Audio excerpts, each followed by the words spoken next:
Hello friends, welcome to our YouTube channel your BSc guide. आज के इस video में हम बीएससी सेकेंड सेमेस्टर जो कि हमारी मैथमेटिक्स चल रहे थे उसके यूनिट 3 की बात करेंगे, जिसमें डिफरेंशियल इक्वेशन था और differential equation reducible to exact form था।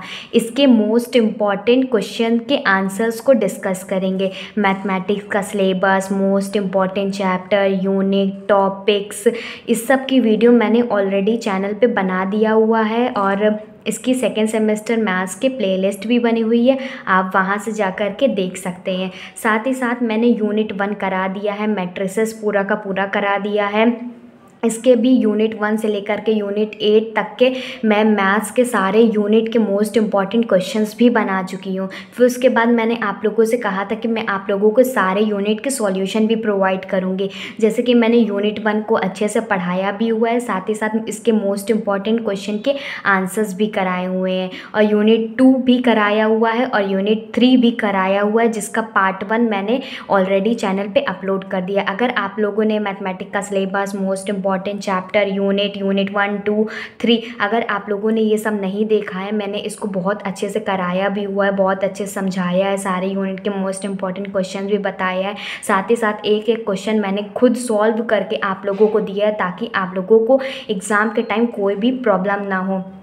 अगर आपने ये सारी वीडियोस को नहीं देखा है तो मेरे चैनल पे जाइए, सेकेंड सेमेस्टर मैथ्स की प्लेलिस्ट बनी हुई है, आप वहाँ से पूरा अच्छे से पढ़ भी सकते हैं, मोस्ट इंपॉर्टेंट क्वेश्चन भी कर सकते हैं और आंसर्स भी कर सकते हैं। पिछली की वीडियो में मैंने आप लोगों को यूनिट 3 कराया था, जो कि डिफरेंशियल इक्वेशन है। मैंने इसको बहुत ही डिटेल में उसको समझाया हुआ है, ठीक, समझाया हुआ है। प्लस उसके साथ साथ मैंने डिफरेंशियल इक्वेशन के जितने भी क्वेश्चन थे मैंने सारे करा दिया था। फिर मैंने कहा था कि मैं नेक्स्ट वीडियो लाऊंगी जिसमें differential equation reducible to exact form के भी क्वेश्चन डिस्कस करेंगे। सारे कॉन्सेप्ट मैंने उसी वीडियो में पढ़ाया हुआ है, तो अगर आपने पिछली वीडियो नहीं देखी है तो कॉन्सेप्ट ज़रूर पूरा अच्छे से पढ़ लीजिएगा, और डिफरेंशियल इक्वेशन के ही क्वेश्चन काफ़ी ज़्यादा आते हैं, वो भी देख लीजिएगा।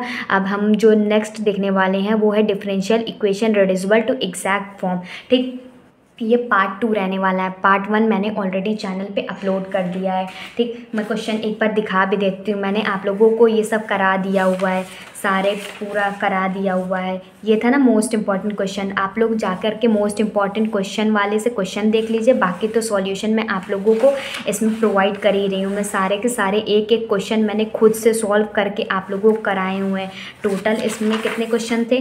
टोटल मैंने 22 क्वेश्चन है, सब कुछ अच्छे से आप लोगों को बताया हुआ है। अगर आपने नहीं देखा है तो ज़रूर जाके देख लीजिए। ये सारे वो सारे क्वेश्चन है, प्रीवियस ईयर क्वेश्चन है, most important, most expected question है। अगर ये क्वेश्चन अलग से ट्विस्ट करके भी घुमा कर दे दिया जाए तब भी आप लोग आंसर कर लेंगे। मैं आप लोगों को इतने अच्छे से समझा देती हूँ।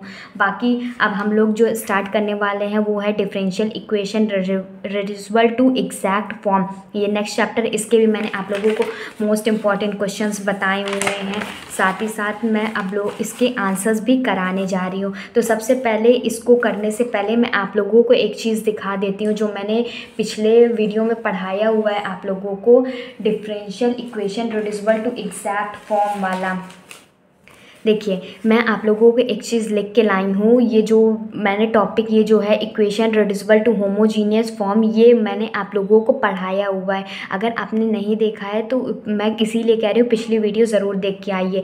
ये टॉपिक था कि एक डिफरेंशियल इक्वेशन कभी इस फॉर्म में हो तो उसके 2 केसेस बन सकते हैं। सबसे पहले जब a1 a2 b1 b2 के इक्वल नहीं है तब कैसे सॉल्व करेंगे, और जब a1 a2 b1 b2 के इक्वल हो तब कैसे सॉल्व करेंगे, क्योंकि इसका यूज़ होने वाला है, इसीलिए मैं आप लोगों को करा रही हूँ, ठीक। सबसे पहले क्या करते थे, put x is equal to alpha plus h. कहीं पर x is equal to capital X plus h भी होगा तो कन्फ्यूज मत होइएगा। मैंने यहाँ पर अल्फ़ा भी लिया है। एक क्वेश्चन मैं आप लोगों को अल्फ़ा फॉर्म में करा दूँगी, एक ये कैपिटल X वाला करा दूँगी। दोनों सेम ही है, लेकिन किसी किसी का होता है ना, मैथड चेंज हो जाता है। फिर उसके बाद कांस्टेंट टर्म को 0 के इक्वल निकाल के एच एन के की, इसको मैंने बहुत ही डिटेल में समझाया भी हुआ है, तो आप पिछली वीडियो से समझ लीजिएगा, ठीक। बाकी मैं आप लोगों को इसमें क्वेश्चंस के आंसर्स प्रोवाइड करना चाह रही हूँ। तो सबसे पहले देख लेते हैं क्वेश्चन क्वेश्चन नंबर 1 से ही स्टार्ट करते हैं। इसमें मैंने कुछ आंसर्स भी दिए थे, आप लोग इसके आंसर्स देख लीजिएगा, और बाकी यहाँ थोड़ा करेक्शन था तो मैंने सही कर दिए, और 2 और 3 के आंसर में थोड़ा गड़बड़ी थी तो आप लोग इसको खुद से सॉल्व करिएगा, बाकी तो मैं सॉल्व करा ही रही हूँ। ठीक, तो क्वेश्चन नंबर 1 है dy/dx is equal to y minus x plus 1 y plus x plus 5। इसके आंसर्स को देखते हैं। तो सबसे पहले लिखेंगे, कौन सा है आंसर नंबर 1। ठीक, क्वेश्चन क्या दिया गया है, dy/dx is equal to y minus x plus 1 upon y plus x plus 5। एक चीज़ मैं आप लोगों को और बता देती हूँ, पिछले कुछ दिनों से मेरी तबीयत कुछ ज़्यादा ही ख़राब हो गई थी, इसीलिए मैं आप लोगों के लिए वीडियोस को नहीं ला पा रही थी, लेकिन अब कुछ बेहतर हो गया तो मैं दवा खा के ही आप लोगों को पढ़ा रही हूँ। तो आप लोग भी बस सपोर्ट कीजिए मुझे, और कुछ नहीं चाहिए। आप लोगों का एग्ज़ाम भी मैंने देखा कि बहुत बच्चों का एग्ज़ाम 15 अप्रैल से स्टार्ट है, सबसे पहले मैथमेटिक्स का ही है, तो मैं कोशिश करूँगी कि आप लोगों का जल्दी से जल्दी कवर हो जाए। बाकी अगर नहीं भी वीडियो आती है तो मैंने मोस्ट इम्पॉर्टेंट सारे यूनिट के क्वेश्चन प्रोवाइड कर दिए हुए हैं, आप लोग खुद से भी प्रैक्टिस करते चलिए। मेरी हालत जैसे ही सुधरती जाएगी वैसे ही मैं आप लोगों को सारे क्वेश्चन के आंसर भी प्रोवाइड कर रही हूँ ना। तो ये वाला देख लेते हैं। अभी मैं आप लोगों को इसका पूरा कंप्लीट करा देती हूँ, डिफरेंशियल इक्वेशन। फिर अगर सच में थोड़े और सुधार आ जाती है तो मैं आप लोगों को जल्दी से जल्दी कंप्लीट करवाने की कोशिश करूँगी, बाकी आप लोगों का एग्ज़ाम से पहले हो ही जाएगा। ठीक, तो क्वेश्चन था हमारा dy/dx is equal to y minus x plus 1 upon y plus x plus 5, ये क्वेश्चन है। तो ये क्वेश्चन जो है अभी मैंने आप लोगों को दिखाया कि ये जो क्वेश्चन है ये एक रिड्यूसिबल होमोजीनियस फॉर्म वाला क्वेश्चन है। ठीक, दिखाया था ना कि यही इस फॉर्म में क्वेश्चन है। देखिए A1 A2 B1 B2 यही चीज़ है ना। बस इतना ध्यान रखिएगा कि जो x का कोफिशिएंट होता है वो A1 होता है और y का कोफिशिएंट होता है B1 होता है। ठीक, और इसमें भी यही होता है। तो इसमें देखिए x का कोफिशिएंट क्या है, इसमें -1 है, और ये क्या होगा, तो ये a वाली वैल्यू हो गई। इधर पहले x होता है फिर y होता है, तो इसमें x जो है राइट हैंड साइड में। तो सबसे पहले इसमें लिखेंगे this question is equation reducible to homogeneous form. ठीक, ये क्वेश्चन होमोजीनियस फॉर्म का क्वेश्चन है। अब इसमें A1/A2 निकाल लेते हैं। उसमें देखना था, केस चेक करना था ना कि A1/A2 B1/B2 के इक्वल है कि नहीं है, ये चेक करना है। तो सबसे पहले A1/A2 निकाल लेते हैं। इसमें कोफिशिएंट ऑफ x का कितना है -1 और नीचे कितना है +1, तो ये कितना हो जाएगा, ये यहाँ से सिंपली -1 हो जाएगा। ये कोफिशिएंट ऑफ x हो गया A1/A2।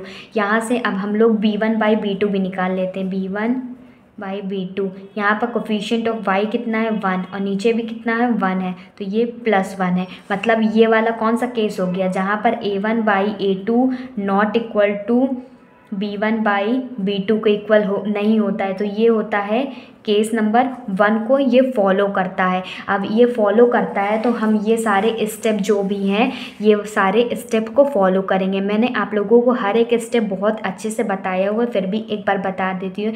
सबसे पहले x को x प्लस एच लिख सकते हैं या अल्फ़ा प्लस एच लिख सकते हैं। y की जगह पर बीटा प्लस के लिख देंगे डिफरेंशियल इक्वेशन में। फिर इसके बाद जो हमारे पास वैल्यू आएगी वो जो कांस्टेंट टर्म होगा उसको 0 के इक्वल पुट कर देंगे और h और k की वैल्यू निकाल देंगे। फिर x या y या अल्फ़ा बीटा फॉर्म में पूरी इक्वेशन को बना लेंगे। फिर लास्ट में क्या करेंगे कि अल्फ़ा को x माइनस एस से, बीटा को y माइनस के से रिड्यूस कर देंगे और सारी वैल्यू जो h और k की वैल्यू निकाले थे उस इक्वेशन में पुट कर देंगे। तो ऐसे इसको सॉल्व कर लेते, यही वाला केस सॉल्व होने वाला है। ठीक, तो सबसे पहले हम देखते हैं आगे। स्टेप नंबर 1 डाल लीजिए।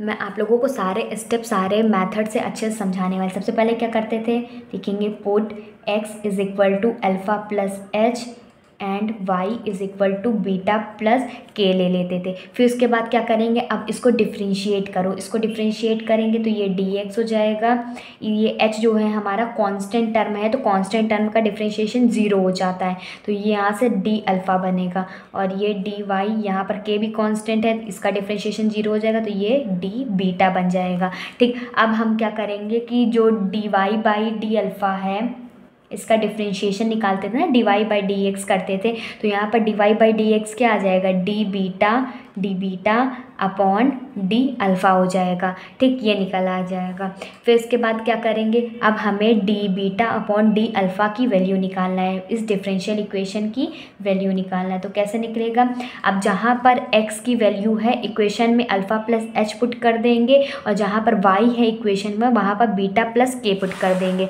हमारे पास ये गिवन इक्वेशन थी ना, d Y by D x is equal to y, तो y की जगह क्या पुट करना है, बीटा प्लस के, और x की जगह पुट करना है अल्फ़ा प्लस एच। तो ये इक्वेशन से हम लिख लेंगे y माइनस एक्स, तो y की जगह बीटा प्लस के, फिर माइनस एक्स है तो माइनस का साइन एज इट इज़, और x की जगह पर अल्फ़ा प्लस एच, और इसमें इक्वेशन में था +1। ठीक, इसको करेंगे। फिर इसको करने के बाद देखेंगे नीचे क्या आ रहा है, नीचे भी सॉल्व करेंगे। नीचे क्या था, y प्लस एक्स, वाई की जगह पे बीटा प्लस के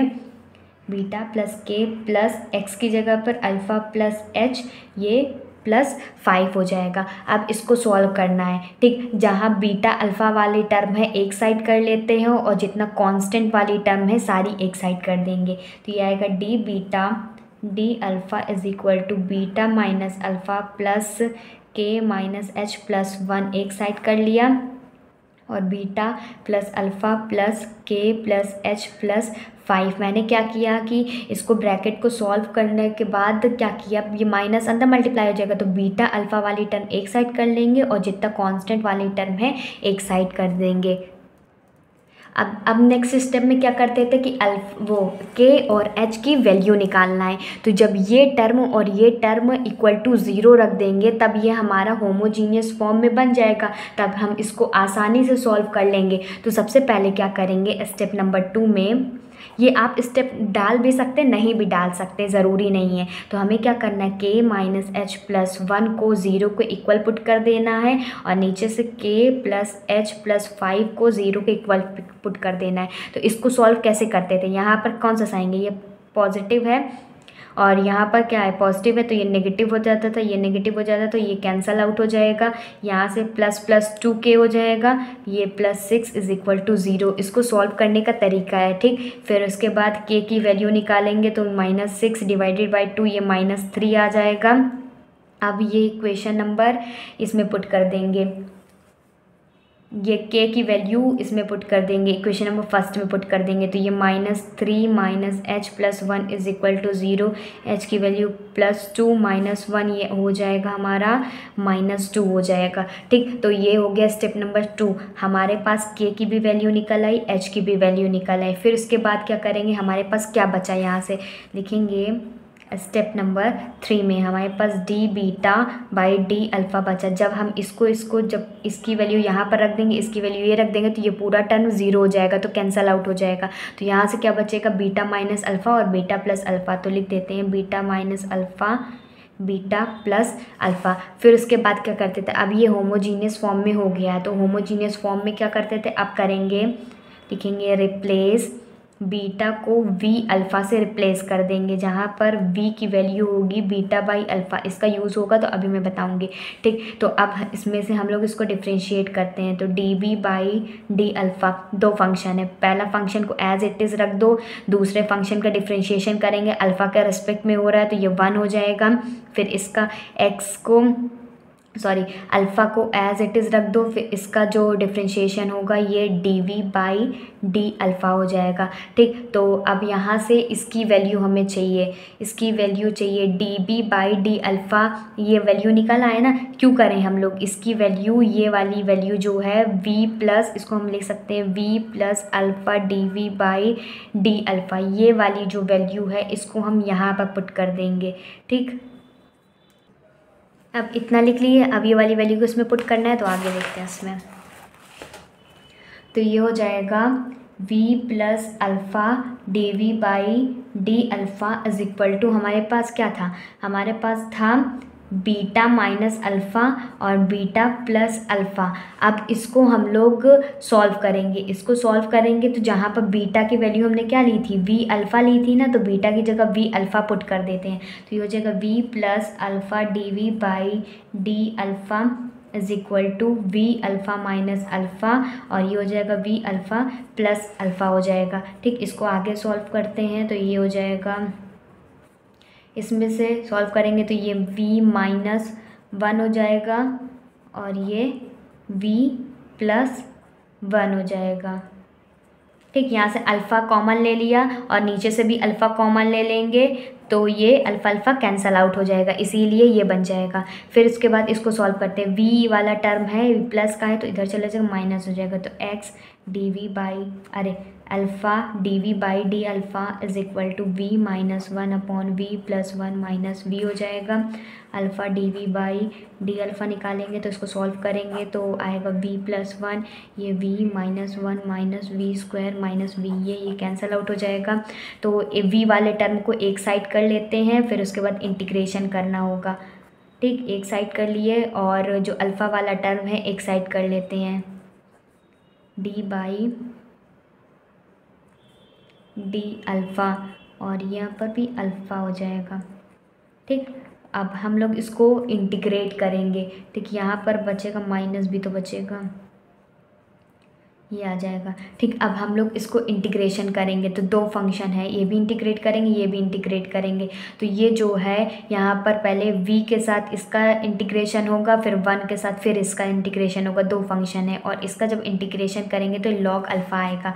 तो इसका इंटीग्रेशन करते हैं, v 1 plus we square D V plus 1 upon 1 plus we square D V is equal to, इसका इंटीग्रेशन करेंगे तो minus ln alpha log alpha आ जाएगा प्लस कांस्टेंट c लग जाएगा। फिर उसके बाद करेंगे इसमें ये वाली इक्वेशन में मल्टीप्लाई और डिवाइड करेंगे 2 से, इसमें हाफ मल्टीप्लाई डिवाइड भी किया 2 से और मल्टीप्लाई भी किया 2 से, और ऊपर v ये 1 प्लस वी स्क्वायर, क्योंकि इसको कभी काट देंगे तो ये कैंसल आउट हो जाएगा, एज इट इज़ आ जाएगा। अभी देखते हैं इसको सॉल्व करेंगे। ठीक, ये हो जाएगा डी वी और यहाँ से हो जाएगा 1, ये 1 plus we square D V is equal to minus log alpha plus C हो जाएगा। ठीक, ln हो जाता है, लॉग ही कहते हैं इसको। यहाँ से हाफ एज इट इज़ लिख देंगे, इसको हम लोग लिख सकते हैं 1 प्लस वी का स्क्वायर। ठीक, इसको लिख सकते हैं, ये जो 2v by 1 plus we square alpha का इंटीग्रेशन करेंगे तो ये log a 1 plus we square हो जाएगा, और इसका जो 1 बाई वी स्क्वायर होता है ना, इस फॉर्म में होता है ना 1 अपॉन 1 प्लस एक्स स्क्वायर, इसका जो इंटीग्रेशन होता है वो tan इनवर्स v होता है, ये माइनस का इधर आ जाएगा तो ln अल्फ़ा हो जाएगा, ये कांस्टेंट हो जाएगा। ठीक, अब जहाँ पर वी स्क्वायर की वैल्यू v की जगह क्या लिखे थे हमने, v की देखो हमने beta is equal to v alpha माना था, तो v की जगह पे क्या लिख सकते हैं, बीटा बाई अल्फ़ा लिख सकते हैं ना, तो वही को ये जहाँ पर v है वहाँ पर पुट कर देना है। तो आगे देखते हैं, इसमें आएगा, इसमें हम लिख सकते हैं, ये हो जाएगा हाफ, ये ln हो जाएगा और यहाँ पर 1 प्लस ये v का स्क्वायर था ना, तो बीटा स्क्वायर बाई अल्फ़ा का स्क्वायर हो जाएगा plus tan inverse beta by alpha plus ln alpha is equal to c हो जाएगा। ठीक, अब ये जो ln अल्फ़ा वाला है इसमें जो हाफ है ये इसकी पावर में चल जाएगा, क्योंकि ये भी ln में है ये भी ln में है, तो ये जो है ये इसकी पावर में चला जाएगा, तो यहाँ से बचेगा ln, और इसको हम लोग लिख सकते हैं जब इसकी पावर, देखिए इसको हम लोग पहले इसको सॉल्व कर लेते हैं। तो ये जब ऐसे है तो ये हाफ आगे होता है तो ये भी इसकी पावर में चला जाता है, तो ये हो जाएगा, इसका एलसीएम लेंगे तो alpha square plus beta square upon alpha square हो जाएगा प्लस ln अल्फ़ा को मतलब ln वाला साइड एक साइड कर लेंगे, सॉरी मैंने इसमें ऊपर चला जाएगा बता दिया था ना, इसी में जाएगा क्योंकि हाफ है, और जब ये ऊपर से ही तो पावर आगे आता है तो ये लॉग में है ना, तो ये ऊपर चला जाएगा तो ये रूट में हो जाएगा। ठीक, हाफ को हम रूट भी लिख सकते हैं, ln वाली साइड को एक साइड कर लिया और tan inverse b by alpha कर लिया इज इक्वल टू c। ठीक, अब यहाँ पर log a plus log b की आइडेंटिटी लगा देंगे। log a plus log b होता है log ab, ये वाली आइडेंटिटी लगा देंगे इन दोनों में। तो ये हो जाएगा ln, ये अंडर रूट में alpha square plus beta square, पूरा अंडर रूट है, अपॉन अल्फ़ा स्क्वायर और मल्टीप्लाई में यहाँ का अल्फ़ा हो जाएगा। ठीक, plus tan inverse beta by alpha is equal to c। अब इसको हम लिख सकते हैं ln alpha square plus beta square की पावर 1/2 अल्फ़ा, एक अल्फ़ा से एक अल्फ़ा कैंसल आउट हो गया। ठीक, ये अल्फ़ा स्क्वायर था ना, तो ये जब रूट के बाहर आ जाएगा तो ये सिर्फ अल्फ़ा हो जाएगा। ये देखिए एक बार फिर से समझा देती हूँ। यहाँ से क्या मिला था, पूरा अंडर रूट में अल्फ़ा स्क्वायर था, तो हमने क्या किया, अंडर रूट में ये पूरा अंडर रूट मत लीजिएगा। ठीक, तो यहाँ से जब ये अल्फ़ा स्क्वायर, पहले मैंने इसका एलसीएम लिया, alpha square plus beta square divide by alpha square था। फिर इसके बाद मैंने क्या किया, जो अल्फ़ा स्क्वायर था इसको रूट के बाहर निकालेंगे तो ये अल्फ़ा बन जाएगा, ये अल्फ़ा से ये अल्फ़ा कैंसिल आउट हो जाएगा। तो यहाँ से सिर्फ बचा alpha square plus beta square under root में, तो इसको 1/2 लिख सकते हैं ऊपर, और ये हो जाएगा tan इनवर्स। और अब जहाँ पर बीटा था ना, इसको एक्स वाई से इंटरचेंज भी कर सकते हैं। तो सबसे पहले लिख देंगे बीटा की जगह क्या लिख सकते हैं, इधर देखिए यहाँ पर वैल्यू निकाल लेते हैं। यहाँ पर अभी मैंने आप लोगों को बताया ना k की वैल्यू और h की वैल्यू निकाला, तो ये जो इक्वेशन अभी मैंने आप लोगों को बताई थी कि x is equal to alpha plus h है, तो यहाँ से यहाँ पर h की वैल्यू निकाल लेते हैं, इधर सॉल्व कर लेते हैं। यहाँ क्या करेंगे, जो x है अल्फ़ा प्लस h है, h की वैल्यू क्या है, h की वैल्यू आई -2 आई ना h की वैल्यू, तो ये कर देंगे x is equal to alpha -2 कर देंगे। तो यहाँ से जो x की वैल्यू निकल आई और y क्या था, बीटा प्लस ये -3 था, तो y की वैल्यू क्या हो जाएगा, बीटा -3 हो जाएगा। तो x और y की वैल्यू इस इक्वेशन में पुट कर देंगे।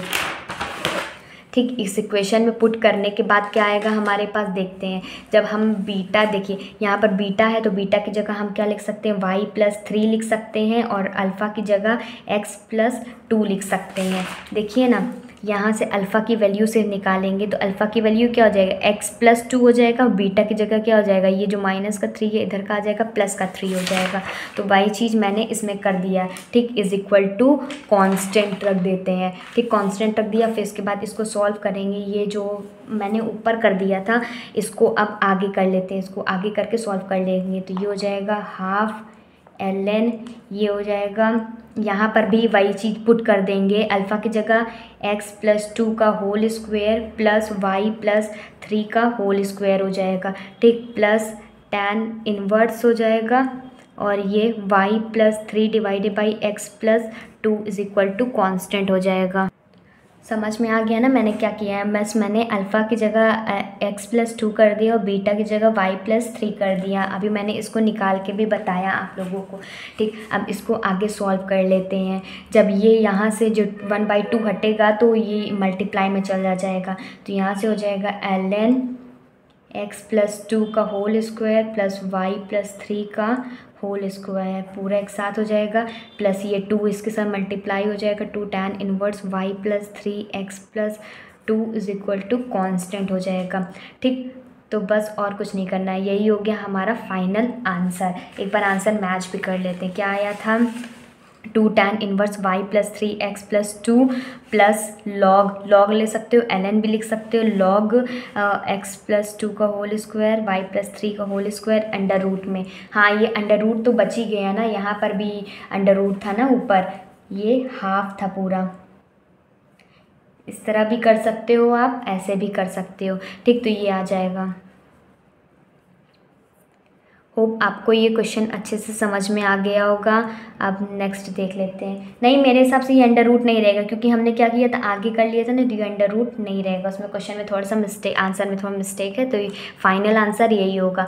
अब जो क्वेश्चन नंबर 2 है, सेम एज इट इज़ है, सेम क्वेश्चन यही तरह है, dy/dx is equal to 3x। इसमें भी चेक करना है a1/a2 और b1/b2 इक्वल है कि नहीं। ये क्वेश्चन आप लोग खुद से करेंगे, सेम टू सेम यही मैथड से करना है।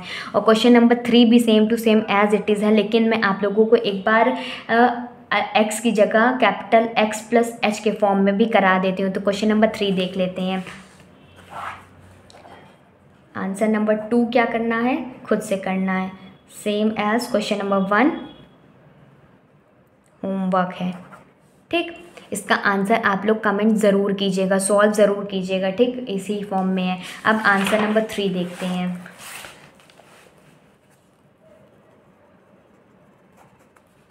क्वेश्चन नंबर 3 क्या था, x minus Y D Y is equal to x plus Y plus 1 D X है। तो सबसे पहले D Y by D x निकाल लेते हैं, D Y by D X. ठीक, तो ये हो जाएगा x plus Y plus 1 upon x minus Y. मैंने क्या किया है, D Y by D X ही तो निकाला है, डी वाई और डी एक्स निकालना था, नीचे डी एक्स निकाल लिया। क्या बचा है यहाँ पर, x प्लस वाई प्लस 1 बचा, और ये वाला टर्म किससे नीचे हो जाएगा, तो वही चीज़ तो लिखा है मैंने।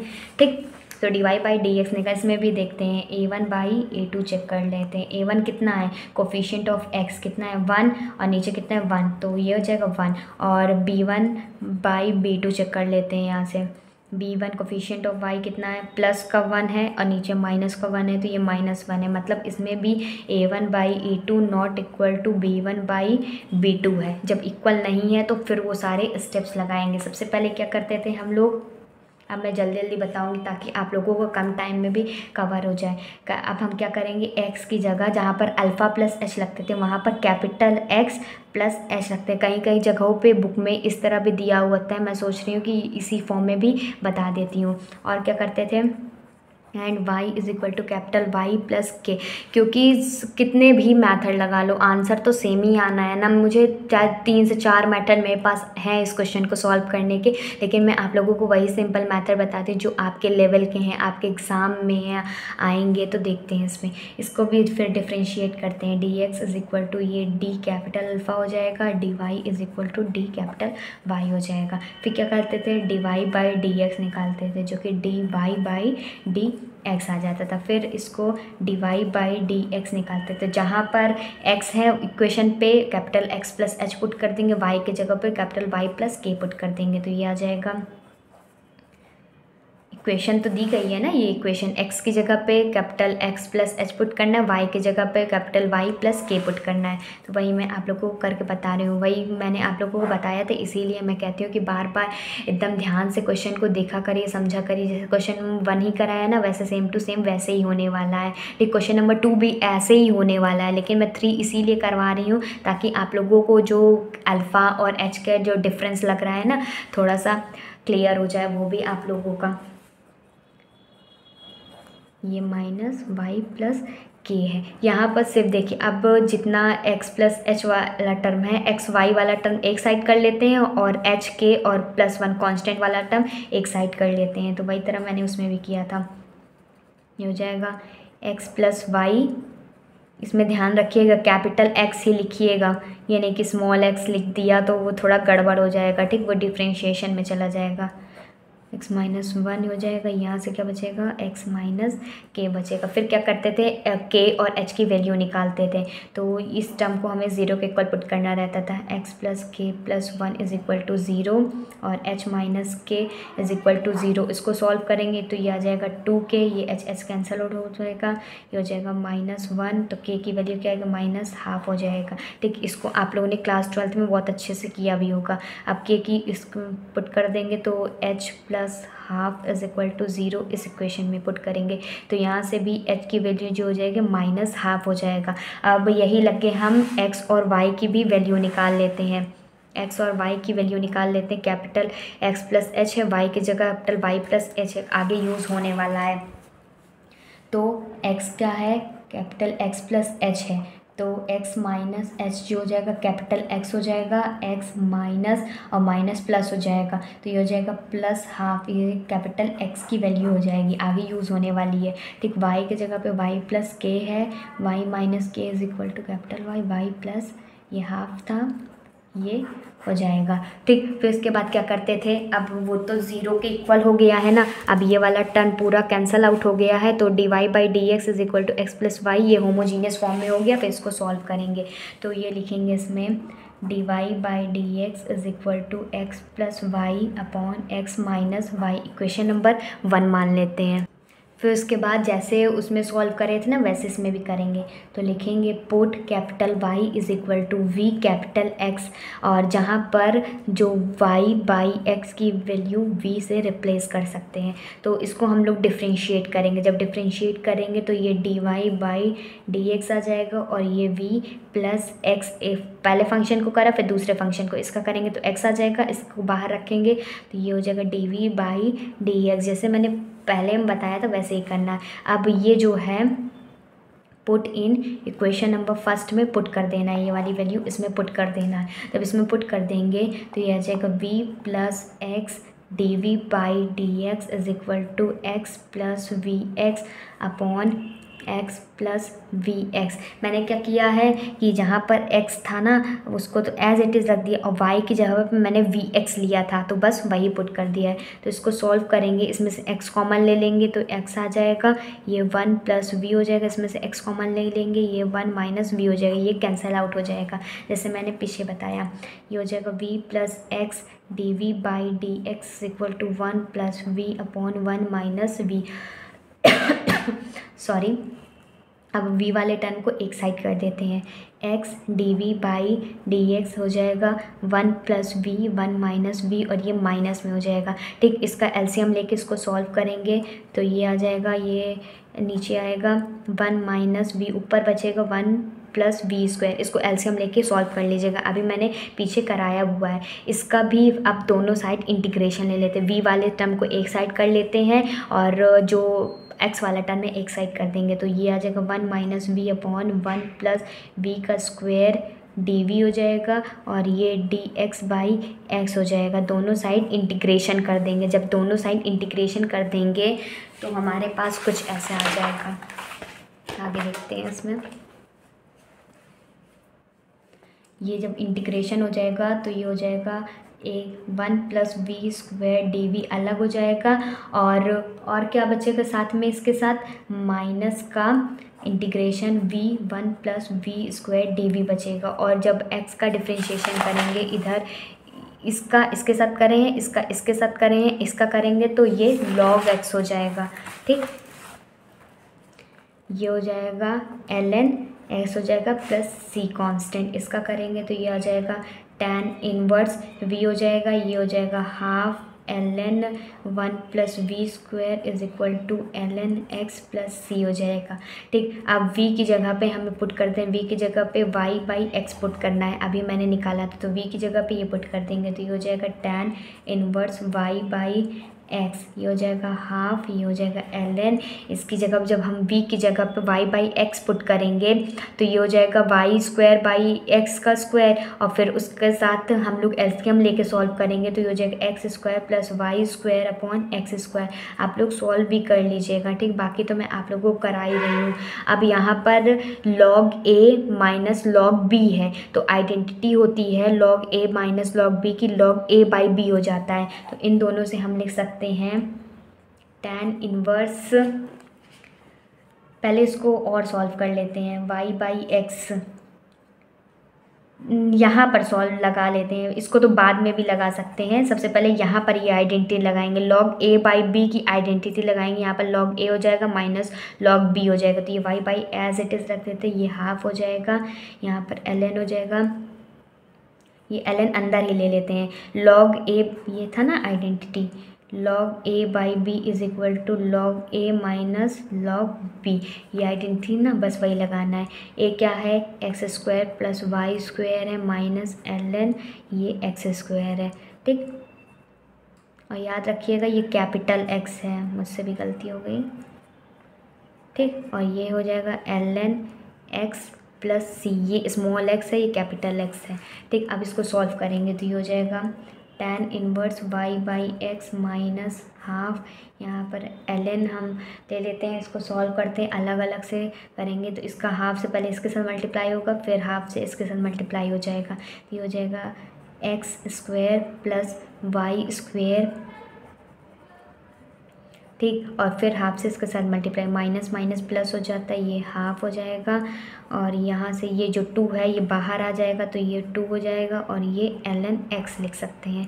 ये हो गया ln x प्लस c। अब ये 2 से ये 2 कैंसिल आउट हो जाएगा, ये पूरा ln से ही पूरा ln कैंसिल आउट हो जाएगा। तो क्योंकि इधर रखेंगे तो माइनस की साइड हो जाएगा, पूरा कैंसिल आउट हो जाएगा। ठीक, तो यहाँ से आया हमारा tan inverse y by x आ गया, यहाँ से आया half ln x square plus Y square is equal to C हो गया। अब क्या करेंगे, जो क्या रिप्लेस कर देंगे, क्या करना है रिप्लेस, कैपिटल X को x प्लस हाफ से रिप्लेस कर देंगे, क्योंकि अभी मैंने निकाला ना कैपिटल X और ये वैल्यू निकाली ना, x को x की जगह कैपिटल X की जगह x प्लस 2 कर देंगे, y की जगह y प्लस 2 कर देंगे, तो वही करना है। कैपिटल X की जगह x प्लस 2 कर देना है, कैपिटल Y की जगह y प्लस हाफ कर देना है। तो ये हो जाएगा tan inverse y plus half upon x plus half minus 1/2 ln x plus half का whole square plus y plus half का whole square is equal to C. इसको हम लोग इस फॉर्म में भी लिख सकते हैं और इसको सॉल्व भी कर सकते हैं। तो ये हो जाएगा tan इनवर्स, ऐसे भी लिख सकते हैं और सॉल्व भी करना चाहें तो कर सकते हैं। ये हो जाएगा हाफ, ये हो जाएगा ln, इसको सॉल्व करेंगे, ये हो जाएगा x square y square plus x plus Y plus half हो जाएगा। पूरा इसको सॉल्व करेंगे तो ये आ जाएगा। तो ये क्वेश्चन नंबर 3 भी हो गया है कंप्लीट। ठीक, मैंने आप लोगों को पूरा फर्स्ट भी अच्छे से समझा दिया हुआ है, सेम टू सेम सेकंड भी है, सेम टू सेम 3 भी है। तो ये वाला आपका होमवर्क था, ये वाला 3 वाला भी करा दिया है। होप आपको अच्छे से समझ में आया होगा। अगर आप लोगों को एक बार में क्वेश्चन अच्छे से समझ में नहीं आता है तो आप वीडियो को रिपीट करके देखिए, जहाँ से नहीं समझ में आता वहाँ से देखिए। समझना काफ़ी ज़्यादा इंपॉर्टेंट है, क्योंकि मैथ्स में यही होता है। अगर आप लोग क्वेश्चन को एक बार मेथड को अच्छे से समझ गए ना तो पूरा क्वेश्चन एकदम चुटकियों में होता है। ठीक, अब आगे नेक्स्ट क्वेश्चन देखते हैं। नेक्स्ट क्वेश्चन अब मैं आप लोगों को कुछ और फॉर्म्स के भी क्वेश्चंस करा देती हूँ। देखिए, एक ये फॉर्म देख लेते हैं, क्वेश्चन नंबर 10 देख लेते हैं, जिसमें सॉल्व करना है डी स्क्वायर प्लस 1 और वाई और is equal to sine x sine 2x। एक चीज़ मैं आप लोगों को बता देती हूँ, ये जो है इसमें 3 मेथड से यूज़ करना है। सबसे पहले ऑक्सिलरी इक्वेशन निकालना है, कॉम्प्लीमेंट्री फैक्टर निकालना है और परमानेंट इंटीग्रल निकालना है, पार्टिकुलर इंटीग्रल निकालना रहता है। तो इसको मैं आप लोगों को क्वेश्चन के फॉर्म से ही पूरा मेथड अच्छे से समझा दूँ, क्योंकि ये वाला जो कॉन्सेप्ट है ना, इसको मैंने अलग से नहीं पढ़ा है। इसलिए नहीं पढ़ा है क्योंकि इसमें ज़्यादातर क्वेश्चन में यही यूज़ होने वाला है। तो मैं आप लोगों को क्वेश्चन के वे से ही आप लोगों को ये समझा देती हूँ। और इसमें जो कैपिटल डी होता है ना, ये डी बाई डी एक्स होता है। ठीक, तो इसमें क्या करते हैं कि जो कैपिटल डी को होता है एम से, स्मॉल एम से रिप्लेस कर देते हैं। ठीक, तो इसका आंसर देखते हैं। तो लिखेंगे आंसर नंबर 10। 1 हो गया, 2 हो गया, 3 हो गया। अब आंसर नंबर 10 देखते हैं, जो कि है d square plus 1 y is equal to sine x sine 2x है। इसमें क्या करते हैं, ऑक्सिलरी इक्वेशन निकालते हैं। तो लिखेंगे द ऑक्सिलरी इक्वेशन कैसे निकालते हैं, क्या करते हैं हम लोग, इसमें जो कैपिटल डी होता है वो एम से रिप्लेस कर देते हैं। यहाँ पर क्या है, डी स्क्वायर है, डी स्क्वायर है मतलब एम स्क्वायर बन जाएगा। और जो कोफिशिएंट होता है, कोफिशिएंट किसका, कोफिशिएंट वाई का कोफिशिएंट, इसको हम लोग 0 के इक्वल पुट कर देते हैं। तो मतलब ये हो जाएगा एम स्क्वायर प्लस 1, इसका कोफिशिएंट वाई का कोफिशिएंट मतलब ये हुआ, इसको 0 के इक्वल पुट कर दिया। ठीक, इससे ऑक्सिलरी इक्वेशन निकलती है। तो यहाँ से एम स्क्वायर की वैल्यू हो जाएगी -1, तो एम की वैल्यू हो जाएगी, ये स्क्वायर हटेगा तो मतलब प्लस माइनस आएगा और ये अंडर रूट में आ जाएगा और ये कितना है, -1 है। तो मतलब हम लिख सकते हैं एम की वैल्यू प्लस माइनस आयोटा, इसको आयोटा कहते हैं। ठीक, फिर इसके बाद इसका हम लोग जो होता है कॉम्प्लीमेंट्री फंक्शंस निकालते हैं। तो इसको भी मैं आप लोगों को एक बार अच्छे से समझा देती हूँ। देखिए, किसी भी कॉम्प्लीमेंट्री फंक्शन निकालना होता है तो उसका फॉर्मूला होता है, एक टॉपिक फिर समझा देती हूँ। जैसे हमने कॉम्प्लीमेंट्री फंक्शन निकालना है, किसी भी चीज़ का निकालना है, तो यहाँ पर जो आयोटा है इमेजिनरी रूट का निकालना है। तो इसका जो फॉर्मूला होता है C1 होता है, कॉस होता है, इसमें जो आयोटा का कोफिशिएंट होता है उसके साथ इसका मल्टीप्लाई मतलब करता है, कोफिशिएंट ऑफ आयोटा से इसका मल्टीप्लाई होता है, फिर मल्टीप्लाई होता है एक्स से मल्टीप्लाई होता है, मतलब जो एक्स होता है यहाँ पर वो कैपिटल डी होता है ना, डी बाई डी एक्स, तो एक्स से इसका मल्टीप्लिकेशन हो गया प्लस C2 हो जाता है और ये साइन एक्स हो जाता है। ठीक, यहाँ पर तो मेन सिर्फ ये कॉन्सेप्ट था। अब इसके बाद हम लोग निकालते हैं, क्या निकालते हैं, कॉम्प्लीमेंट्री फंक्शन निकालते हैं। कॉम्प्लीमेंट्री फंक्शन हर एक क्वेश्चन के लिए अलग अलग होता है। मैं आप लोगों को जितने भी इसमें क्वेश्चंस हैं ना सबको आप लोगों को करके बताऊंगी ताकि आप लोगों को कॉम्प्लीमेंट्री फंक्शन निकालते हुए कोई भी दिक्कत नहीं हो। ठीक, तो क्या करते थे C1, ठीक, फिर उसके बाद कॉस, फिर क्या करते थे जो कोफिशिएंट ऑफ आयोटा, आयोटा के आगे क्या है, यहाँ पर कुछ नहीं है तो मतलब 1 मल्टीप्लाई में हुआ, फिर उसके बाद एक्स से मल्टीप्लाई होता था, फिर C2 हो जाएगा, फिर उसके बाद क्या है साइन एक्स हो जाता है। तो इसको सॉल्व कर लेते तो ये आएगा C1 cos x plus C2 sine x, इसका कॉम्प्लीमेंट्री फंक्शन हो गया। ठीक, हमें इसका जो है इसको सॉल्व करना है, मतलब इसका जनरल इक्वेशन निकालना है। तो साइड में इसको भी देख लीजिए, जब जनरल सॉल्यूशन निकालते हैं तो कॉम्प्लीमेंट्री फंक्शन जो होता है और जो पार्टिकुलर इंटीग्रल होता है इसका सम कर देंगे, जब जोड़ के निकाल देंगे तो ये हमारा जनरल सॉल्यूशन निकाल के आएगा। ठीक, हमने क्या किया, ऑक्सिलरी इक्वेशन निकाली, ऑक्सिलरी इक्वेशन की मदद से कॉम्प्लीमेंट्री फंक्शन निकाला। अब कॉम्प्लीमेंट्री फंक्शन के बाद पार्टिकुलर इंटीग्रल निकालेंगे। अब इसका भी मेथड समझ लीजिएगा कि पार्टिकुलर इंटीग्रल कैसे निकालते हैं, पार्टिकुलर इंटीग्रल कैसे निकालते हैं, जिसे हम PI से रिप्रेजेंट करते हैं। ये क्या होता है 1 अपॉन जो y का कोफिशिएंट होता है, y का कोफिशिएंट मतलब कोफिशिएंट y का कोफिशिएंट क्या है, y के आगे जो टर्म होता है इसको कहते हैं y का कोफिशिएंट, ये होता है। फिर मल्टीप्लिकेशन होता है और इसके जो राइट हैंड साइड में है इसको कहते हैं राइट हैंड साइड, तो ये राइट हैंड साइड होता है। तो ये इसका फॉर्मूला हो गया। कॉम्प्लीमेंट्री फंक्शन अच्छे से समझा दिया, इंटीग्रल पार्टिकुलर इंटीग्रल अच्छे से समझा दिया। अब ये निकाल लिया है, अब उसके बाद पार्टिकुलर इंटीग्रल निकालना है। तो ये हो जाएगा particular integral is equal to coefficient, y का कोफिशिएंट क्या है d स्क्वायर प्लस 1 है, राइट हैंड साइड में क्या था साइन x साइन 2x है, और इसको सॉल्व करते हैं तो ये हो जाएगा 1/d स्क्वायर प्लस 1 हो जाएगा। और जो साइन x और साइन 2x का सॉल्व करने का सबसे अच्छा तरीका है हाफ से मल्टीप्लाई और डिवाइड कर लो। हाफ से मैंने डिवाइड कर लिया और ये मल्टीप्लाई भी हो गया, 2 से मल्टीप्लाई और 2 से डिवाइड कर लो। ठीक, ये कहने का मतलब था साइन 2x हो गया और साइन x हो गया। क्योंकि हम लोग डायरेक्टली इसको सॉल्व नहीं कर सकते, अगर एक एक फंक्शन मान के करेंगे तब भी बहुत लेंदी हो जाने वाला है।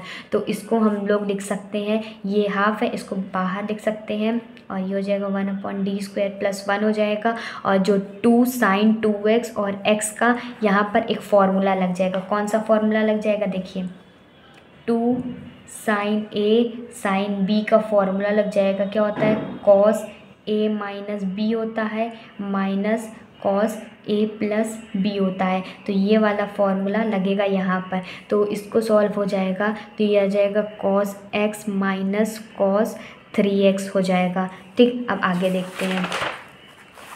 अब इसको अलग अलग सॉल्व कर लेते हैं। ये हो जाएगा हाफ और जो d स्क्वायर बाई है अंदर मल्टीप्लाई कर देंगे, 1/d square plus 1 cos x से मल्टीप्लाई हो जाएगा और 1/d square plus 1 cos 3x से मल्टीप्लाई हो जाएगा। इसको हम लोग ऑपरेटर भी कहते हैं, दोनों साइड मल्टीप्लाई हो गया। ठीक, अब इसको जो सॉल्व करने का तरीका है इसको मैं आप लोगों को सॉल्व करने का तरीका समझाती हूँ कैसे होगा।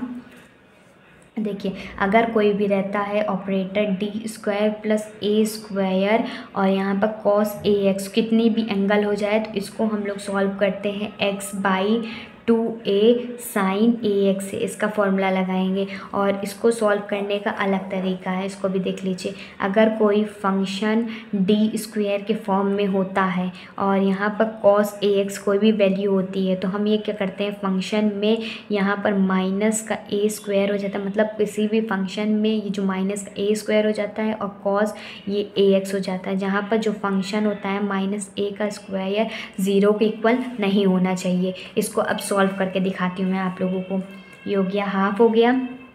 अब इसके बाद क्या करना था, इसमें करना था x/2 है। तो यहाँ पर देखिए, यहाँ पर लिखेंगे x/2 इंटू a क्या होगा, a क्या होगा हमारे पास, a मतलब ये होगा, ये फंक्शन होगा, ठीक।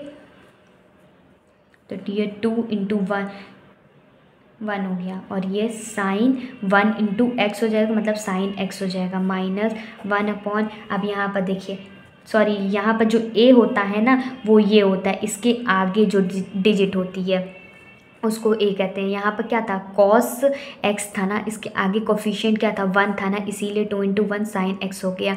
और यहाँ पर जो कोफिशिएंट है, यहाँ पर किसका कोफिशिएंट है, a क्या है, यहाँ पर 3 दिया गया है, 3 साइन x, तो ये हो जाएगा -3 का होल स्क्वायर, डायरेक्ट नहीं कर देना है इसको, ठीक, +1, ये है ना +1, ये सिर्फ डी स्क्वायर के लिए सॉल्व करना था, और ये +1 तो क्वेश्चन में एज इट इज़ दिया हुआ है, और यहाँ पर cos 3x हो जाएगा, ठीक। समझ में आया होगा, हो आप लोगों को नहीं समझ में आया तो आप वीडियो को फिर से रिपीट करके देख सकते हैं, मैं अच्छे से समझा रही हूँ, ठीक। ये हो जाएगा x/2 साइन x माइनस, इसको सॉल्व करेंगे, ये -8 हो जाएगा, ये cos 3x हो जाएगा।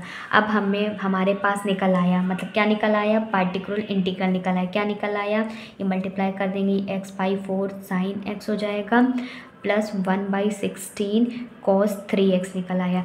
तो अब हम जानते हैं जनरल सॉल्यूशन जो होता है दोनों का सम होता है, मतलब जनरल सॉल्यूशन क्या होता है, complementary function plus particular integral का सम होता है। कॉम्प्लीमेंट्री फंक्शन कितना आया, c1 cos x plus c2 sine x plus ये पार्टिकुलर फंक्शन कितना आया, x/4 प्लस साइन x प्लस 1/16 cos 3x आ गया। तो ये हो गया इसका जनरल सॉल्यूशन, और ये जो क्वेश्चन नंबर 10 है ये पूरा सॉल्व भी हो गया, कंप्लीट भी हो गया, ठीक। तो होप आप लोगों को अच्छे से समझ में आया होगा।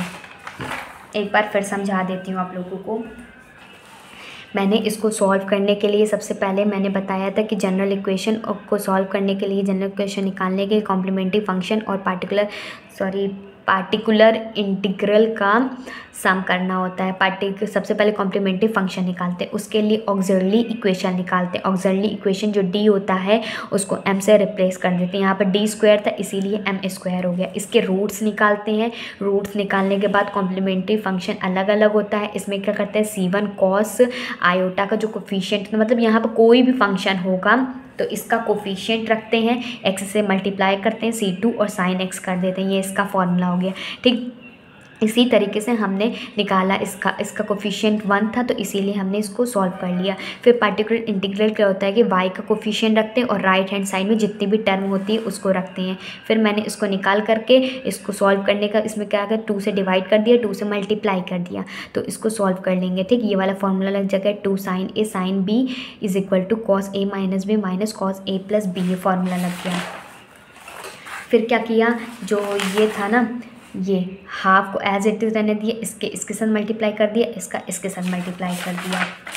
कॉपी पेन निकाल के बैठे रहिए, साथ ही साथ नोट डाउन भी करते रहेंगे ना, सारे स्टेप अच्छे से समझ में आएगा। मल्टीप्लिकेशन करने के बाद इसको सॉल्व करने का मैंने ये तरीका बताया कि डी स्क्वायर ए स्क्वायर के अगर इस तरीके है तो cos ax जो वैल्यू होगी वो x/2a sin ax होगा। तो इसको मैंने सॉल्व किया।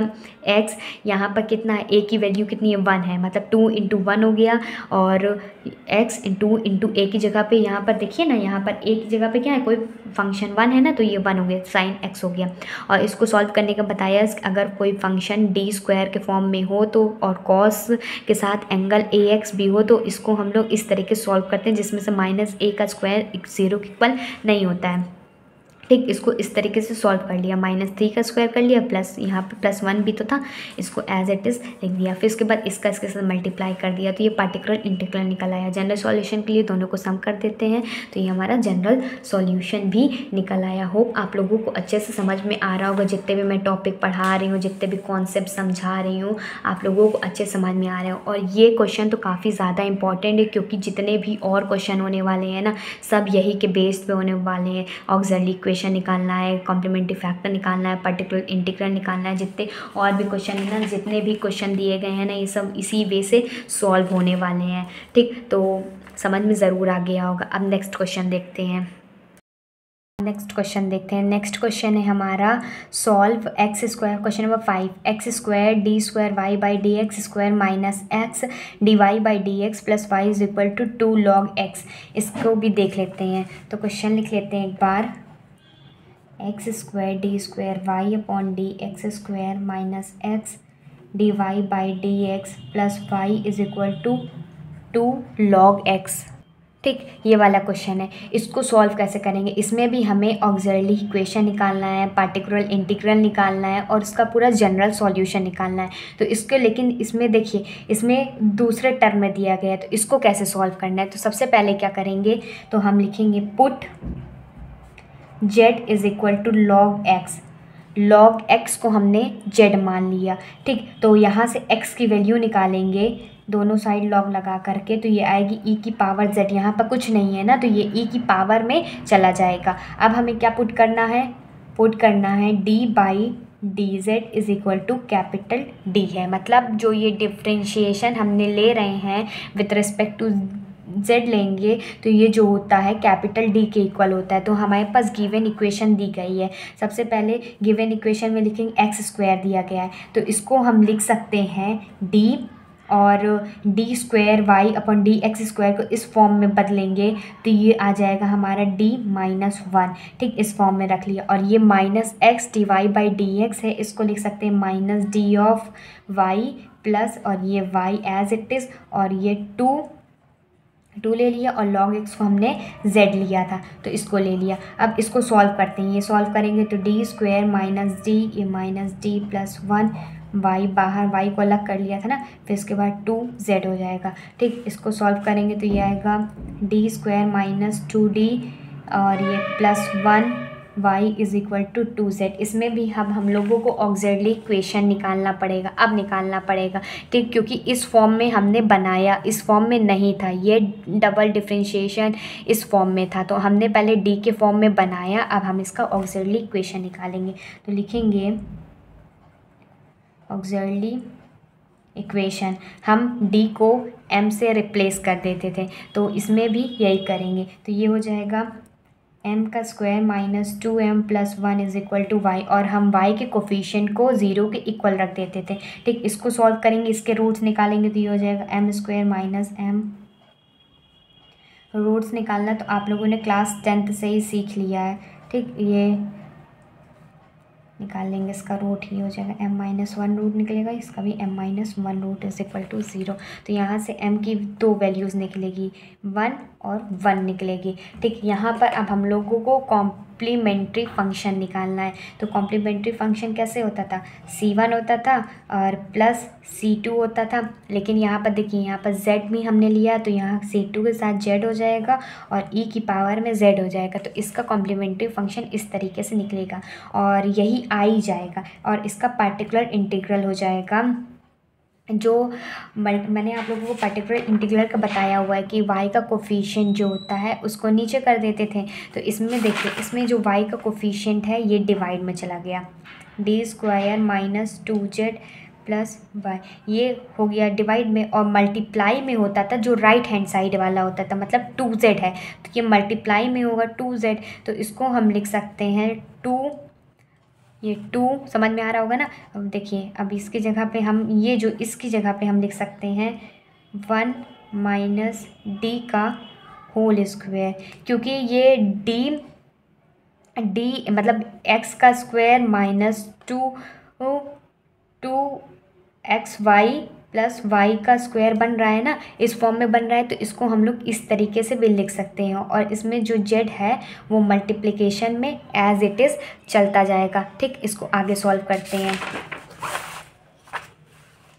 इसको आगे सॉल्व करेंगे तो हमारा जो पर्टिकुलर इंटीग्रल आया है, इसको क्या आया था, 1/1 माइनस डी का होल स्क्वायर मल्टीप्लाई में z था। तो ये डिवाइड में है, तो इसको हम लोग ऊपर लिखेंगे तो ये इन्वर्स में चला जाएगा, 2 हो जाएगा, ये 1 माइनस डी माइनस 2, ये z हो जाएगा। ठीक, इसको सॉल्व करेंगे तो ये 2 आ जाएगा, 1 प्लस 2d, ये एज इट इज़ ये इन्वर्स वाला चलता चला जाएगा। ठीक, तो इसको हम लिख सकते हैं 2z प्लस 2, इसके साथ मल्टीप्लाई हो जाएगा, मतलब z का इसके साथ मल्टीप्लाई हुआ z हुआ, और इसके साथ मल्टीप्लाई होगा 2dz हो जाएगा। ठीक, सिंपली फॉर्म में हम लिख सकते हैं 2, और इसको हम लिख सकते हैं z प्लस 2, क्योंकि ये जो टर्म है रिपीट चलती चली जाएगी। ठीक, तो ये हमारा पर्टिकुलर इंटीग्रल आ गया, और इसका हम लोगों को कंप्लीट सॉल्यूशन निकालना, मतलब जनरल सॉल्यूशन निकालना है। तो जनरल सॉल्यूशन होता है complementary function plus particular integral का सम होता है। हमारे पास कितना आया पर्टिकुलर इंटीग्रल और कॉम्प्लीमेंट्री फंक्शन, पहले कितना आया, ये c1 c2z e की power z plus 2z plus 2 आया, तो ये आएगा c1 प्लस c2, और z की जगह क्या लिया था हमने, log x लिया था। e की पावर z किसके इक्वल आया था, x के इक्वल आया था, प्लस 2, और z की जगह log x प्लस 2। तो ये हो गया आंसर नंबर 5 हो गया है complete.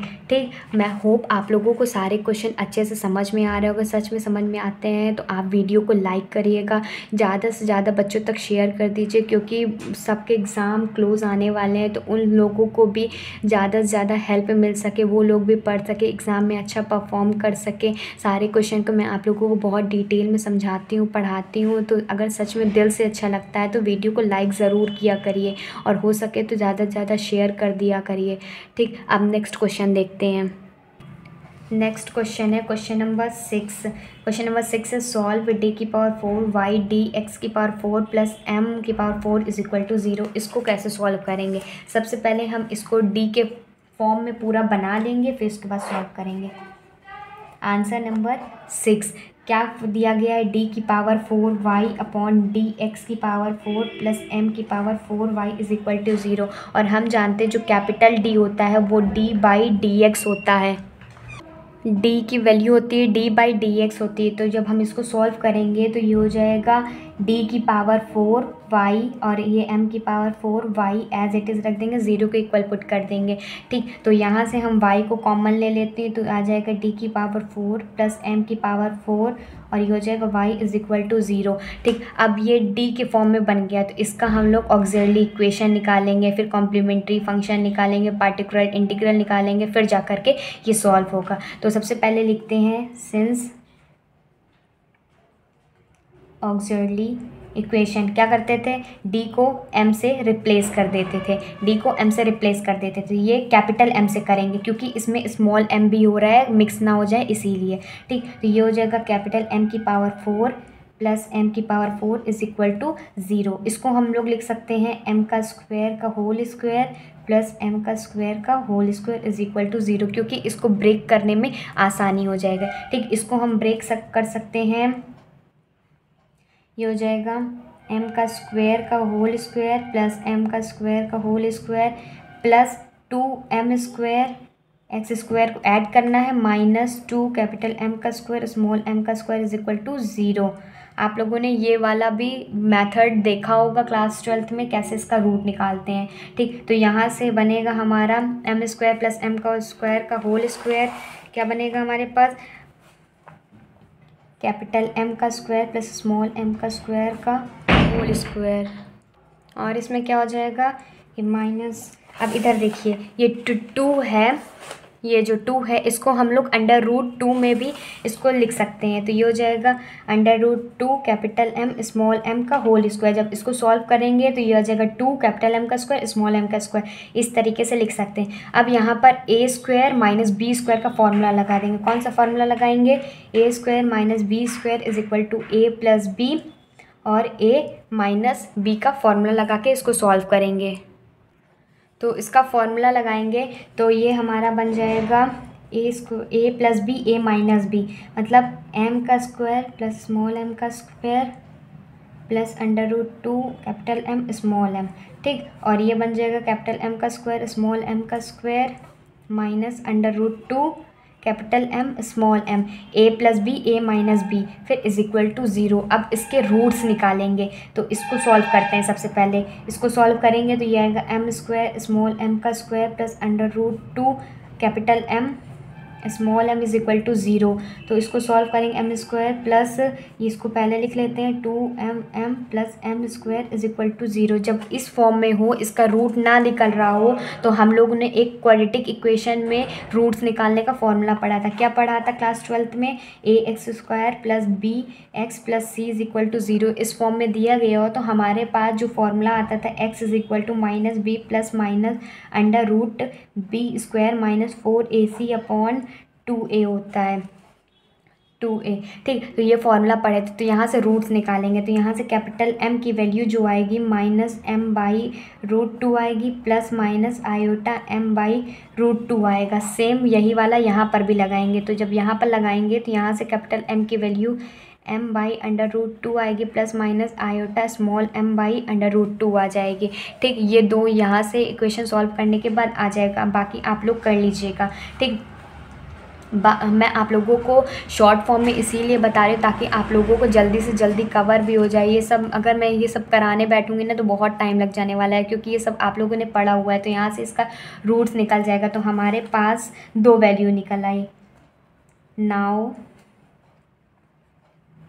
We have capital M की वैल्यू क्या निकल आई? m/√2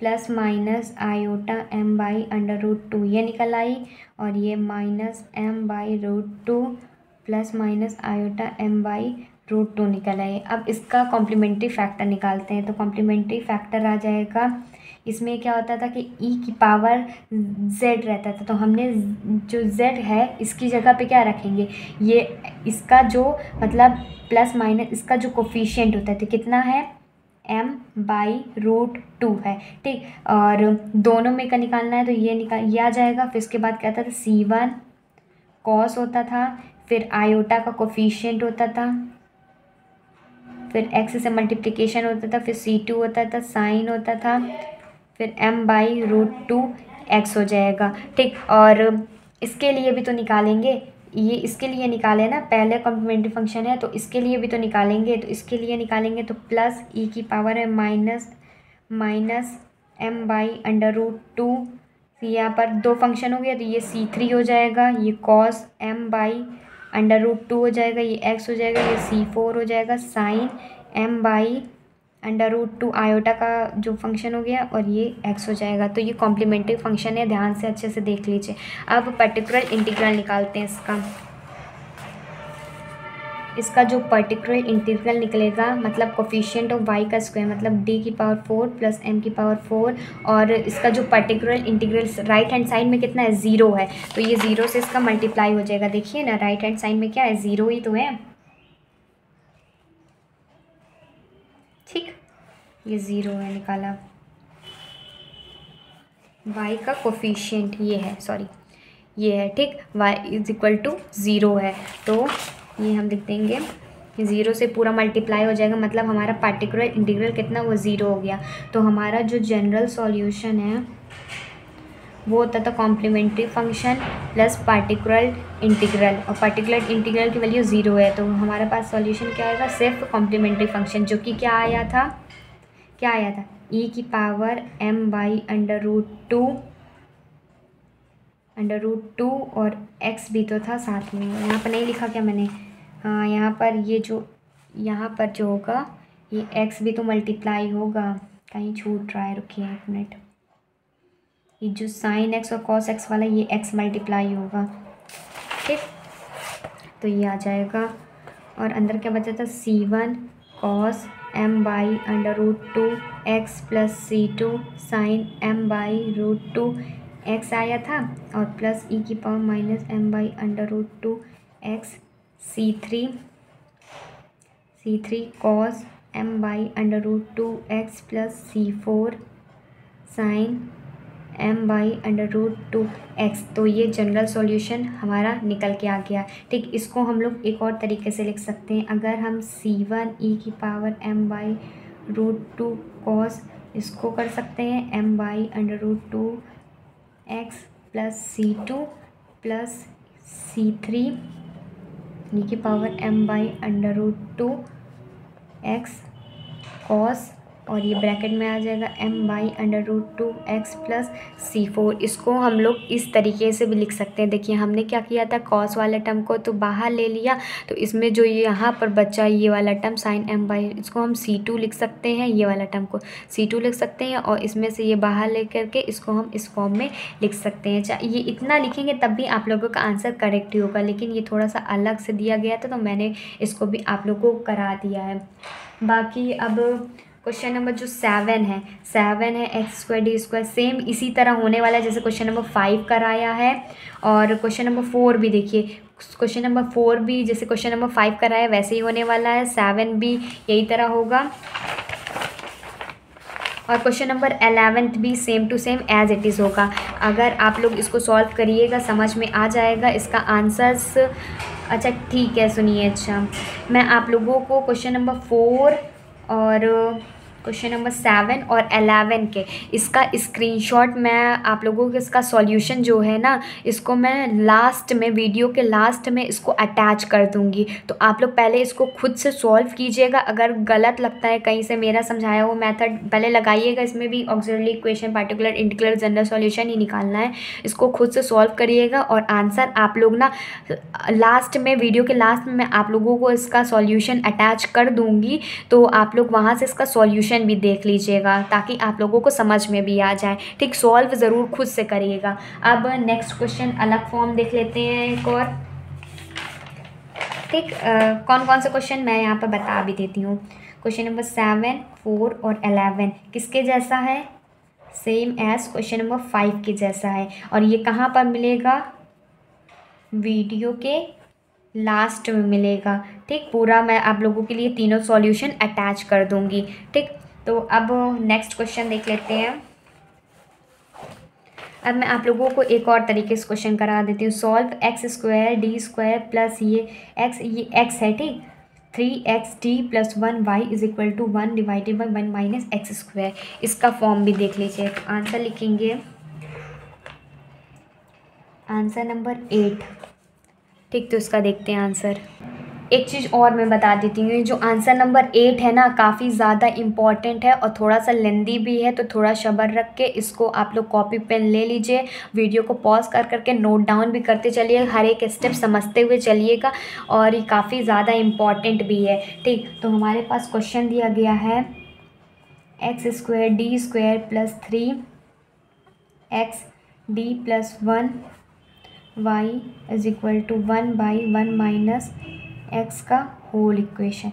ये जो है इसको हम लोग इक्वेशन नंबर फर्स्ट मान लेते हैं, सिर्फ इतनी वैल्यू को, आगे काम आएगी। ठीक, तो सबसे पहले हम लोग इसमें सब्सटीट्यूट करेंगे, तो लिखेंगे सब्सटीट्यूटिंग x की जगह पर e⁻z हम इसमें पुट करेंगे। ठीक, अब दोनों साइड लॉग लेंगे, taking log on both side, दोनों साइड अब हम इसमें लॉग लेंगे, तो ये हो जाएगा log x log e⁻z, और बेस हमेशा e रहता है, तो यहाँ से आ जाएगा z बाहर, log बेस e, और जो log बेस e और e होता है ये 1 हो जाता है, तो हमारे पास आएगा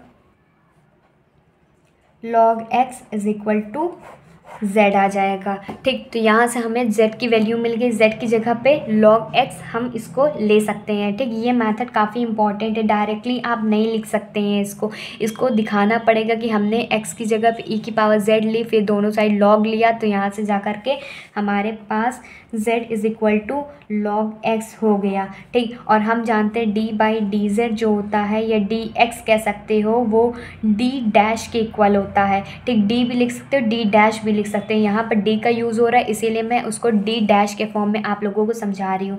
तो क्या करेंगे,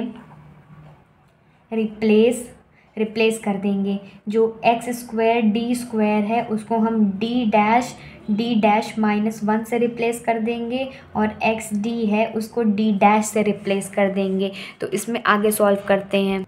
ठीक, तो इसकी जगह पर ये पुट कर देंगे। तो हम लिखेंगे फ्रॉम इक्वेशन नंबर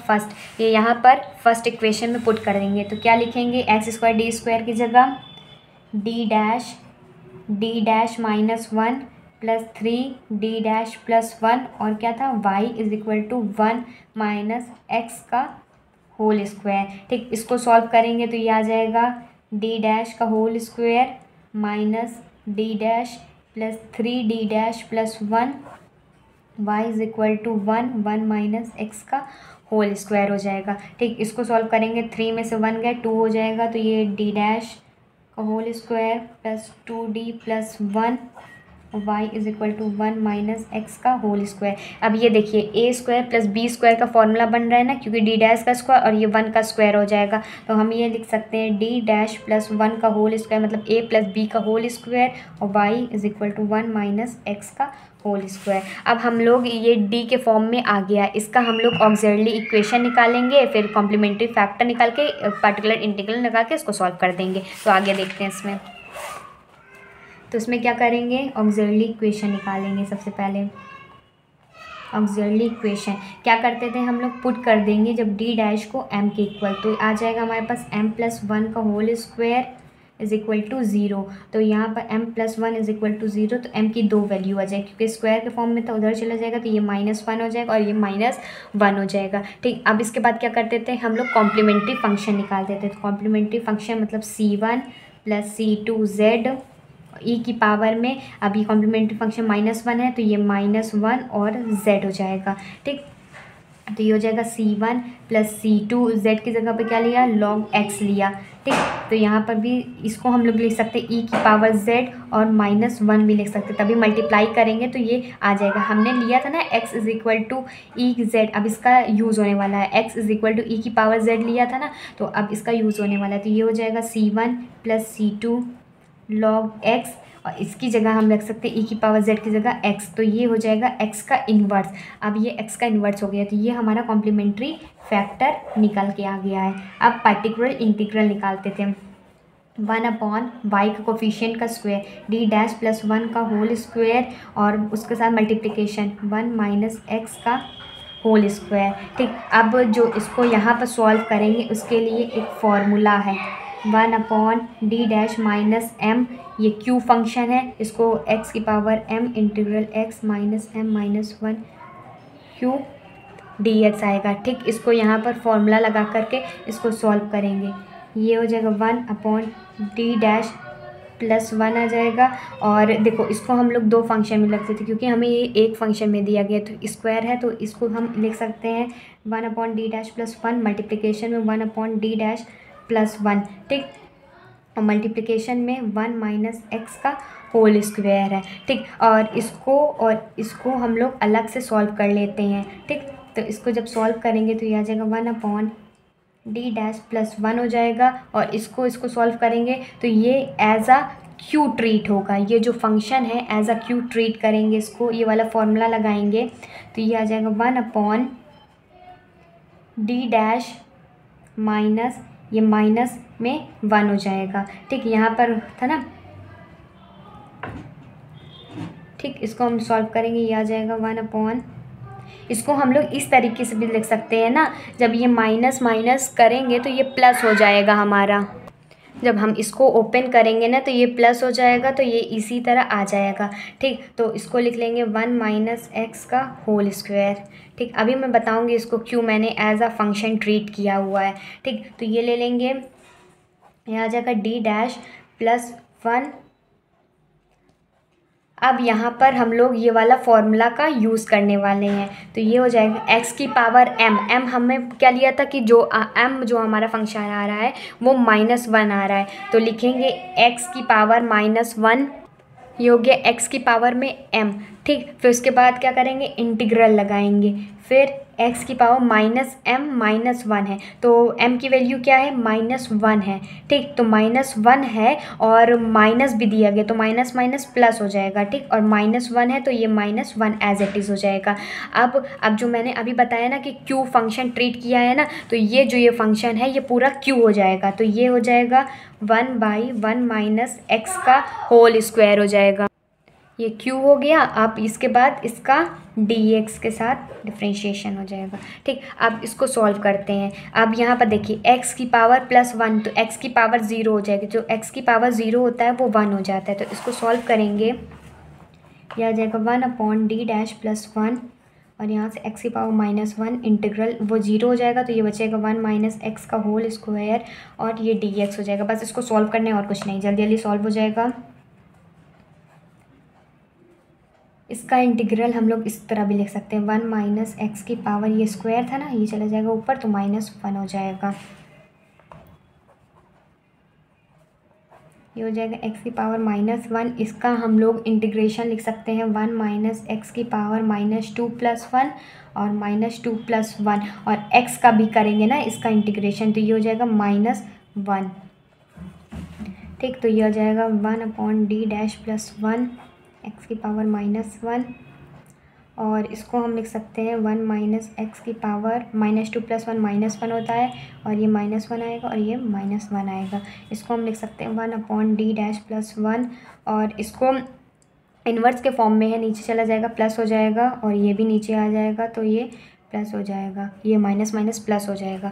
ठीक, अब इसके बाद हम लोग इसके लिए निकाले थे ना, m-1 के लिए, एक वैल्यू के लिए निकाले थे ना, अब इसमें के लिए भी तो निकालना पड़ेगा, फिर से -1 के लिए निकालना पड़ेगा। तो फिर से जो ये वाला फॉर्मूला है फिर से अगेन यूज़ होने वाला है, क्योंकि देखिए हमारे पास इस फॉर्म में निकाले थे हम, दो इक्वेशन को सेपरेट करके निकाले थे, इसका सेपरेट करके निकाले थे। अब जो हमारा फॉर्मूला यूज़ होने वाला है वो फिर से यूज़ होने वाला है, तो लिखेंगे अगेन फॉर्मूला लगाएंगे इसमें।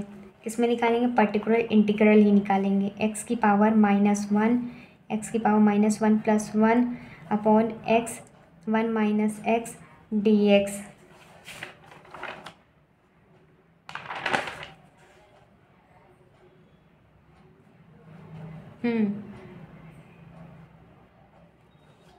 तो ये आ जाएगा। ठीक, फिर से फॉर्मूला लगाएंगे, m दूसरी वाली वैल्यू के लिए निकालेंगे, जब दूसरी वाली वैल्यू के लिए भी निकालेंगे तो ये आ जाएगा।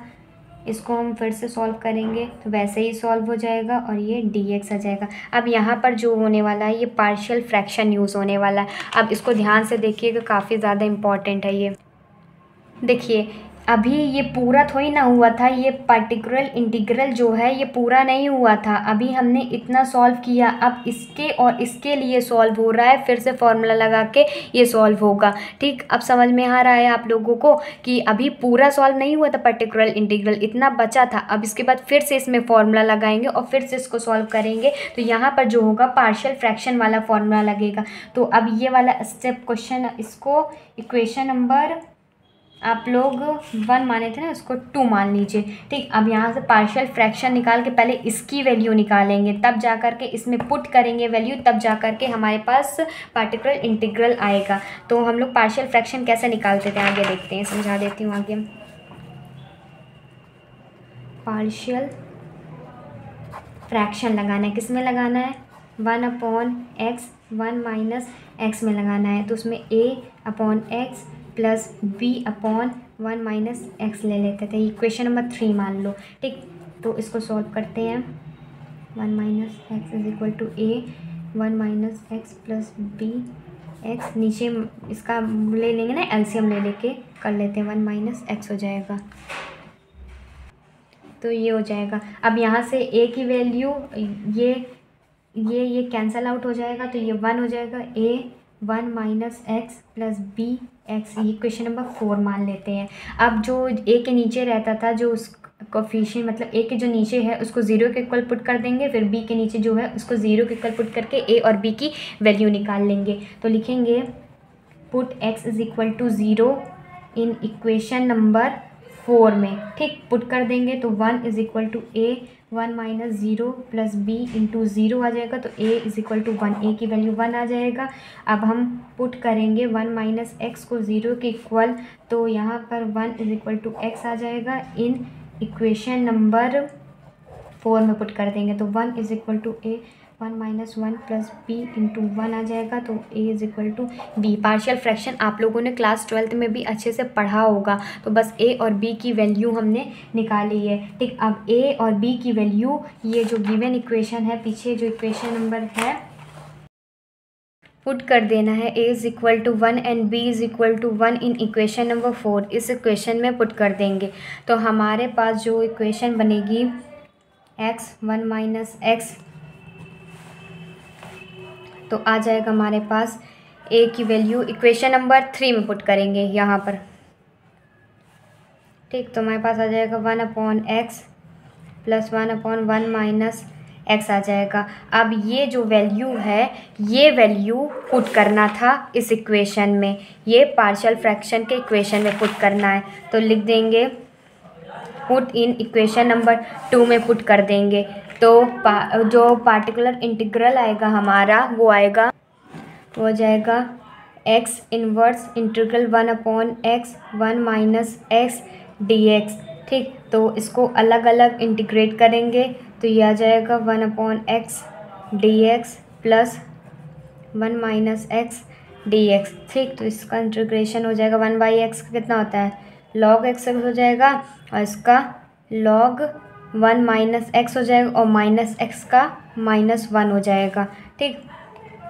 तो जो हमारा पार्टिकुलर इंटीग्रल आया है वो x inverse log x minus log, ये ऊपर चला गया तो ये माइनस में हो गया, ये 1 माइनस एक्स हो गया, ठीक। अब ये किस फॉर्म में हो गया, log m minus log n का फॉर्मूला होता है लॉग m बाई n, ठीक। इसको सॉल्व कर लेंगे तो पार्टिकुलर इंटीग्रल आ जाएगा x inverse log x by 1 minus x आ जाएगा।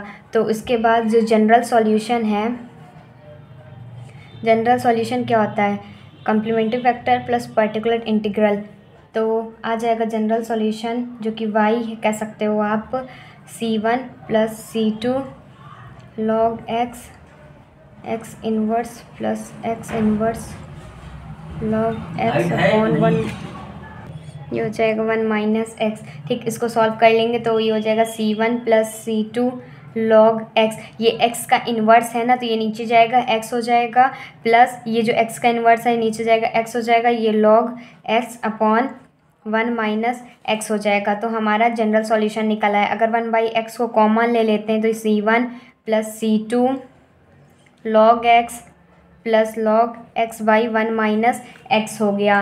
तो ये हो गया हमारा कंप्लीट, ये आंसर नंबर 8 भी हो गया। अब 12 वाला देखिए, D square minus 4d plus 4y ई की पावर, ये वाला भी, ये भी एकदम, इसमें क्या निकालना है, कॉम्प्लीमेंट्री फैक्टर निकालना है और पर्टिकुलर इंटीग्रल निकाल के जनरल सॉल्यूशन इसमें भी निकालना है।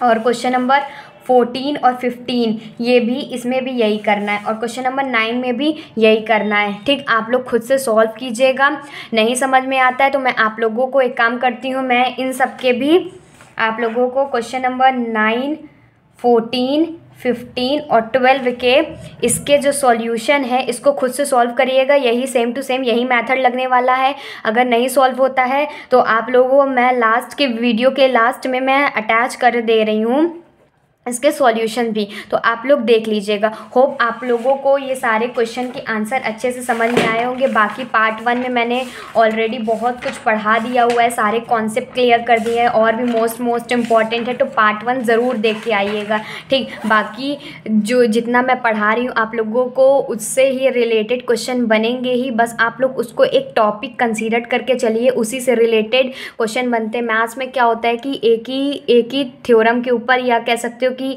एक ही बेस पे क्वेश्चन नहीं आते हैं, कि अगर एक ही फॉर्म दे दिया गया तो वही क्वेश्चन को अलग अलग तरीके से पूछ लिया गया, लेकिन आप लोगों को क्वेश्चन समझना अच्छे से आना चाहिए। इसीलिए मैं कहती हूँ कि जब मैं मोस्ट इंपॉर्टेंट क्वेश्चन वाली वीडियो देती हूँ ना, तो उसमें पहले क्वेश्चन को अच्छे से ध्यान से समझा करिए, तभी आप लोग देखा करिए। ठीक, होप आप लोगों को समझ में आया होगा। अगर एक बार में नहीं समझ में आता, आप वीडियो को रिपीट करके देखिए, क्योंकि मैथ्स होता है ना कि एक बार में नहीं क्लियर होता है। तो आप वीडियो को रिपीट वर्क वहीं से देखिए, फिर से स्टार्ट कीजिए। जब तक नहीं समझ में आए तब तक करते रहिए, क्योंकि मैथ्स में ज़्यादा प्रैक्टिस ही होती है और एग्ज़ाम क्लोज भी आने वाला है। तो जितनी अच्छी प्रैक्टिस होगी आप लोगों की, उतना अच्छा मैथ्स के सॉल्यूशन हो गया। नेक्स्ट वीडियो में मैं आप लोगों के लिए और भी यूनिट के मोस्ट इंपॉर्टेंट क्वेश्चन लाएंगे। अगर दिल से अच्छा लगता है आपको मेरा वीडियो, तो आप मेरे चैनल को सब्सक्राइब करके रखिए। ऐसे ही मैं आप लोगों के लिए और सारे टॉपिक्स की, सारे यूनिट की पढ़ाती रहूँगी। तो चैनल को सब्सक्राइब ज़रूर कर लीजिएगा और नोटिफिकेशन बेल को भी ऑन कर लीजिएगा। शाम को 6 बजे मेरी वीडियो आती है, तो आप ज़रूर एक्टिव रहिएगा, ताकि आप लोगों को मेरी वीडियो सबसे पहले मिल सके और आप लोग अपनी तैयारी को एक कदम बेहतर कर सके। तो good bye and stay safe.